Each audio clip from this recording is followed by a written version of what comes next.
Si è parlato di disuguaglianze, di una società italiana che si sta incattivendo sempre di più. Ecco, qual è la ricetta che ha portato qui a Giavere? È molto difficile parlare di ricette, ma qualcosa si può fare. Beh, si deve fare della buona politica per ridurre le diseguaglianze.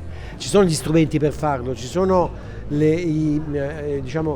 sia le politiche economiche che si possono mettere in atto, bisogna spostare una parte importante del bilancio dello Stato per sostenere le classi disagiate, bisogna costruire un mondo del lavoro meno ingiusto, ci vogliono più soldi per il welfare, bisogna difendere la sanità pubblica mettendoci più risorse, non è che sono cose impossibili, l'abbiamo fatto nel nostro paese tantissimi anni fa, bisogna tornarlo a fare. Del resto non sono stato io a dire che esiste anche il debito pubblico buono, ecco, bisogna mettere in campo il debito pubblico buono. Guarda che questa situazione non riguarda solo l'Italia, perché le sacche di impoverimento che hanno raggiunto anche il ceto medio succede in tutta Europa, succede in Germania, succede in Francia, e anche i grandi sommovimenti politici di questi ultimi anni sono figli, le proteste in piazza, le rivolte, sono figli di questo impoverimento della classe media.